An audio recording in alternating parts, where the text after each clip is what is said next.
Atención, noticias de última hora. Lo que está pasando en este preciso momento en el Caribe es un punto de inflexión para toda América Latina. Agárrense fuerte porque la tensión ha alcanzado su nivel máximo. Les hablo en vivo hoy, miércoles 29 de octubre de 2025. Onanco, en un día que quedará grabado en la historia de nuestra región. Acaba de ocurrir, hace apenas unos minutos, en una transmisión en cadena nacional que ha paralizado a toda Venezuela y ha puesto en alerta máxima a los gobiernos de todo el continente, el presidente Nicolás Maduro ha dado una orden sin precedentes. No es una advertencia, no es una amenaza diplomática, es una acción contundente y directa frente a la agresión imperialista que se cierne sobre sus costas. El presidente venezolano acaba de anunciar la movilización inmediata, escúchenlo bien, de 3.7 millones de hombres y mujeres de la Milicia Nacional Bolivariana. 3.700.000 ciudadanos y ciudadanas. No estamos hablando de un ejército convencional solamente, ¿no? Estamos hablando del pueblo en armas, de la reserva activa, de la gente común y corriente que hoy se viste de patria para defender su soberanía. Al mismo tiempo, y esto es lo que ha hecho sonar todas las alarmas en el Pentágono, ha ordenado la activación total de todos los sistemas de defensa aérea de fabricación rusa S-300BM, conocidos como los Antey 2500. Para que nos entendamos, sin tecnicismos, acaba de encender el escudo antiaéreo más sofisticado y letal de todo el continente, un sistema diseñado para derribar aviones de combate, bombarderos sigilosos y misiles crucero a cientos de kilómetros de distancia. Las imágenes que nos llegan en este momento desde Caracas, desde Maracay, desde las bases estratégicas del país son impresionantes. Convoyes militares, milicianos uniformados tomando posiciones y el inconfundible perfil de las lanzaderas de misiles apuntando al cielo del Caribe. ¿Y por qué esta respuesta tan drástica, tan monumental? Porque justo al frente, a escasos kilómetros de sus aguas territoriales, se encuentra la flota de guerra más poderosa del planeta. 10.000 soldados estadounidenses, parte de la recién bautizada Operación Libertad Caribeña, han establecido un cerco militar en Guyana y en aguas internacionales. 10.000 marines, soldados de infantería, apoyados por portaaviones, destructores y submarinos nucleares. La excusa oficial de Washington, la que repiten como loros sus lacayos en la prensa internacional y la oposición apátrida venezolana, es garantizar la estabilidad regional y luchar contra el narcotráfico. ¡Qué mentira más descarada! ¡Qué cinismo tan nauseabundo! Nadie, absolutamente nadie que tenga dos dedos de frente, se cree esa patraña. Esto es una declaración de guerra no declarada, un acto de piratería moderna, un intento de amedrentar a un pueblo digno para robarle sus recursos, su petróleo, su oro, su futuro. Lo que estamos presenciando en este instante es la respuesta de un David soberano a un Goliat imperialista y rapaz. Y la pregunta que flota en el aire, la que nos tiene a todos con el corazón en un puño es, ¿se atreverá Washington a dar el siguiente paso? ¿Estamos al borde de un conflicto armado de consecuencias inimaginables para todo el hemisferio? Los secretos, los planes oscuros detrás de este despliegue militar están saliendo a la luz y aquí se los vamos a contar. Pero ¿cómo demonios llegamos a este punto de quiebre? Para entender la magnitud de la decisión de Maduro hoy, 29 de octubre, tenemos que rebobinar la cinta apenas unos días, porque esta escalada no surgió de la nada. Fue una semana frenética, una semana en la que la diplomacia del cañón intentó, una vez más, doblegar la voluntad de los pueblos libres de América. Todo comenzó a tomar forma hace exactamente 7 días. El pasado miércoles 22 de octubre empezaron a circular informes de inteligencia, primero como rumores en redes sociales y luego confirmados por fuentes en Cuba y Nicaragua, sobre un inusual y masivo movimiento de buques de la Cuarta Flota de Estados Unidos hacia el sur del Caribe. La maquinaria mediática occidental guardó un silencio cómplice. Minimizaron los hechos, hablaron de ejercicios de rutina, pero quienes conocemos la historia de intervenciones de Estados Unidos en nuestra América sabíamos que algo muy oscuro se estaba cocinando. El viernes 24 de octubre, la mentira se hizo insostenible. El Departamento de Estado, en una conferencia de prensa fría y arrogante, anunció oficialmente el despliegue de 10.000 efectivos en el marco de la ya mencionada Operación Libertad Caribeña. El pretexto, como les decía, era una burla a la inteligencia de cualquiera. ¿Lucha antidrogas? ¿Justo ahora? ¿Con un despliegue que no se veía desde la invasión a Irak? ¿Y por qué la base principal de operaciones se instaló en la vecina Guyana, precisamente en la región del Esequibo, un territorio en disputa histórica con Venezuela? La provocación no podía ser más evidente. Estaban echando gasolina a un fuego latente, usando una disputa territorial para justificar una presencia militar a las puertas de Venezuela. Querían crear una pinza, una amenaza por tierra y por mar. Fue entonces cuando la verdadera cara de la traición se mostró sin pudor. El sábado 25 de octubre, los cabecillas de la oposición extremista venezolana, esos que viven en Miami y en Madrid dando órdenes desde sus mansiones, salieron a aplaudir la movida estadounidense. Personajes como Leopoldo López y María Corina Machado, a través de sus redes sociales y en entrevistas con medios gringos, calificaron el despliegue militar como una presión necesaria y un mensaje claro al régimen. Llamaron a la intervención de una potencia extranjera en su propia patria. ¿Se puede caer más bajo?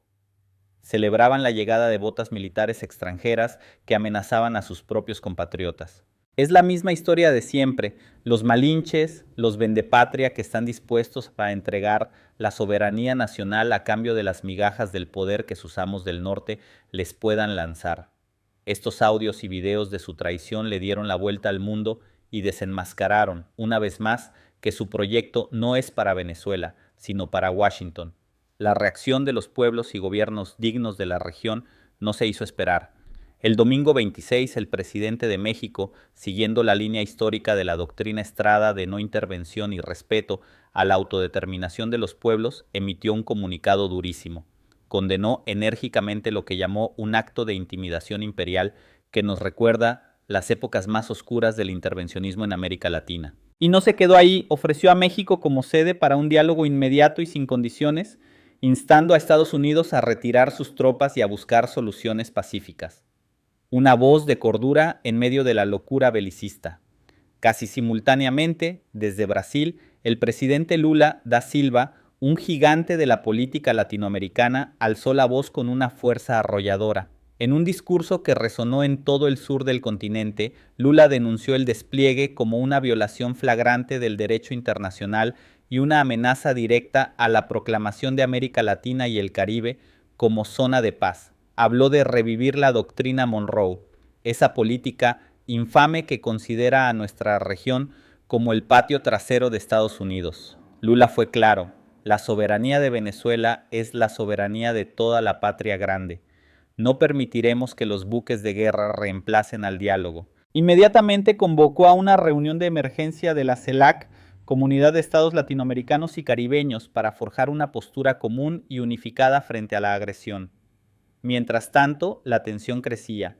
El lunes 27, en una sesión de emergencia del Consejo de Seguridad de la ONU, la embajadora de Estados Unidos, con un cinismo que hiela la sangre, intentó justificar la operación militar mostrando unas supuestas fotos satelitales de actividades ilícitas en la costa venezolana, las mismas fotos borrosas y sin verificar que usan siempre. Pero el mundo ya no es el mismo de antes. Los representantes de Rusia y China vetaron de inmediato cualquier resolución que intentara dar un barniz de legalidad a la agresión y acusaron a Washington de fabricar un pretexto para una invasión, una repetición del guión de las armas de destrucción masiva en Irak. Ayer, martes 28, la situación se tornó aún más peligrosa. Imágenes satelitales independientes, no las del Pentágono, mostraron al portaaviones USS George Washington y a su grupo de batalla navegando peligrosamente cerca del límite de las aguas territoriales de Venezuela. La guerra psicológica estaba en su apogeo.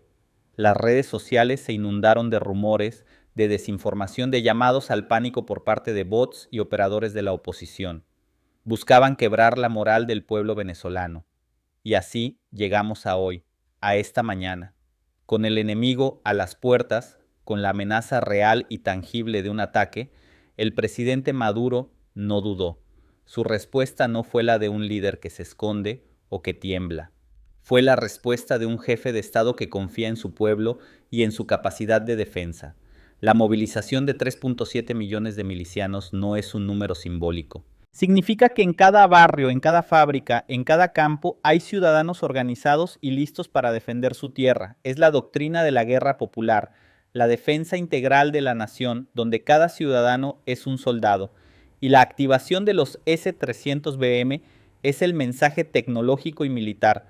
No se equivoquen, nuestro cielo no está indefenso. Cualquier agresión tendrá un costo altísimo. Es una línea roja, clara y visible, trazada no solo en el mar, sino en el cielo. El secreto revelado es que la paciencia se agotó.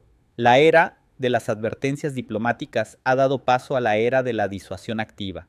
Venezuela ha demostrado que no está dispuesta a ser la próxima Libia o el próximo Irak. ¿Y qué reacciones ha provocado esta decisión trascendental en las últimas horas? El tablero geopolítico se está moviendo a una velocidad vertiginosa. Como era de esperarse, la Casa Blanca acaba de emitir un comunicado hace menos de una hora, calificando la movida de Maduro como una escalada irresponsable y una amenaza a la paz. ¡Qué nivel de hipocresía! ¿Quién movilizó 10,000 soldados a miles de kilómetros de su casa? ¿Quién está cercando a un país con una flota de guerra? Son como el pirómano que acusa a los bomberos de causar el incendio. Es una retórica vacía que ya nadie les cree. Desde el Congreso estadounidense, los halcones de siempre, esos senadores financiados por el complejo militar industrial y el lobby petrolero, como Marco Rubio y Ted Cruz, están pidiendo a gritos mano dura. Están exigiendo que se imponga una zona de exclusión aérea sobre Venezuela, lo que en la práctica es un acto de guerra. Estos son los verdaderos rostros del mal, los que se benefician de la muerte y la destrucción. Pero la reacción más patética y reveladora es, de nuevo, la de la oposición venezolana. En lugar de cerrar filas por la defensa de la soberanía nacional ante una amenaza externa, están atacando la decisión de Maduro. Figuras como Juan Guaidó, desde su cómodo exilio, han tuiteado que la movilización es un acto de desesperación y que las armas deberían ser entregadas. ¡Entregadas! Piden la rendición incondicional de su propio país. Cada palabra que pronuncian es una prueba más de que no son una alternativa política, sino una quinta columna al servicio de intereses extranjeros. Son los enemigos internos que le abren la puerta al invasor. Sin embargo, el impacto más importante es el de la solidaridad. Las noticias que nos llegan desde toda América Latina son de un apoyo abrumador al pueblo venezolano. En las principales ciudades, desde la Ciudad de México hasta Buenos Aires, pasando por La Paz y Bogotá, se están organizando manifestaciones espontáneas frente a las embajadas de Estados Unidos. El grito es unánime: Yankee go home. América Latina no es su patio trasero. Los movimientos sociales, los sindicatos, los estudiantes, la gente de a pie, están entendiendo que la agresión a Venezuela es una agresión a todos nosotros. Hoy es Venezuela, mañana podría ser cualquiera de nuestros países si no ponemos un alto a esta locura imperial. El presidente de México ha solicitado formalmente una llamada telefónica con su homólogo estadounidense para exigirle una desescalada inmediata. Fuentes de Itamaraty, la Cancillería brasileña, nos confirman que el presidente Lula está en contacto permanente no solo con Maduro y el presidente mexicano, sino también con líderes de China, Rusia y Sudáfrica, buscando construir un frente diplomático global para aislar a los belicistas de Washington. El impacto económico ya se siente. El precio del barril de petróleo se ha disparado más de un 15% en los mercados internacionales en las últimas horas. El mundo entero contiene la respiración, porque un conflicto en Venezuela, uno de los países con las mayores reservas de crudo del planeta, podría desencadenar una crisis energética global de proporciones catastróficas. Pero aquí hay que ser claros, la responsabilidad de esa crisis no será de Venezuela por defenderse, sino de Estados Unidos por atacar. Entonces, ¿qué es lo que sigue? ¿Cuáles son los próximos movimientos que podemos esperar en las próximas horas, en los próximos días? La situación es extremadamente volátil, pero hay varias claves a las que debemos estar muy atentos. Primero, en Venezuela. El presidente Maduro ha convocado para esta misma tarde a una sesión de emergencia del Consejo de Defensa de la Nación, el máximo órgano de asesoramiento en materia de seguridad y soberanía. Se esperan anuncios adicionales. Además, se ha decretado un estado de alerta permanente en toda la Fuerza Armada Nacional Bolivariana y en la milicia. Esto significa que la movilización que se anunció hoy no es para un desfile, es para estar en posiciones de combate reales. Se espera que en las próximas 48 horas los 3.7 millones de milicianos estén completamente acuartelados y desplegados en puntos estratégicos por todo el país. La consigna es tolerancia cero ante cualquier violación del espacio aéreo o marítimo. Segundo, en el ámbito diplomático, la reunión de emergencia de la CELAC, impulsada por Brasil y México, se está tratando de concretar para este mismo viernes, posiblemente por videoconferencia. El objetivo es emitir una declaración conjunta, unánime y contundente, exigiendo el retiro inmediato de las fuerzas estadounidenses del Caribe. Sería un golpe diplomático tremendo para Washington, que vería a todo un continente, con la excepción de sus pocos gobiernos títeres, dándole la espalda. Además, el embajador de Venezuela ante la ONU, con el respaldo de Rusia y China, está pidiendo una nueva sesión del Consejo de Seguridad, pero esta vez para condenar a Estados Unidos por ser una amenaza a la paz y la seguridad internacional. Tercero, y esto es crucial, debemos estar muy atentos a los movimientos militares. Fuentes de inteligencia naval nos informan, y esto es una noticia en desarrollo, que al menos 2 buques de guerra rusos y una fragata china que se encontraban en el Atlántico han cambiado de rumbo y se dirigen hacia el Caribe. Esto no ha sido confirmado oficialmente, pero de ser cierto, cambiaría por completo el equilibrio de fuerzas. No se trataría de una intervención, sino de una clara señal a Estados Unidos. Venezuela no está sola. Sería un acto de disuasión para evitar que los halcones del Pentágono cometan un error de cálculo fatal. Y por último, la guerra de la información. En las próximas horas y días veremos una avalancha de noticias falsas, de montajes, de operaciones psicológicas para tratar de justificar una agresión. Intentarán fabricar un incidente, un ataque de bandera falsa, para culpar a Venezuela y tener su pretexto para atacar. Es fundamental que estemos más alerta que nunca, que verifiquemos cada información, que no caigamos en las trampas mediáticas del enemigo. La verdad es nuestra mejor arma. Y la verdad es que un pueblo está defendiendo su derecho a existir libremente contra la maquinaria de guerra más grande de la historia. En resumen, para que quede absolutamente claro, hoy, 29 de octubre de 2025, Venezuela ha respondido a la amenaza militar directa de Estados Unidos con una movilización popular masiva y la activación de su más poderoso escudo de defensa, dejando claro que no se rendirá y que cualquier agresión tendrá un costo impensable, ¿no? Mientras tanto, los líderes de América Latina, con México y Brasil a la cabeza, están tejiendo una red diplomática para frenar esta locura y defender la soberanía regional frente a un imperio que se niega a aceptar un mundo multipolar. La suerte está echada. Las próximas horas serán decisivas. Estamos en el filo de la navaja, entre una paz digna y una guerra catastrófica. La presión debe continuar, las voces de los pueblos deben escucharse más fuerte que el rugido de los motores de guerra. Seguiré de cerca la situación y les enviaré la información más reciente en cuanto esté disponible. Gracias por seguirme.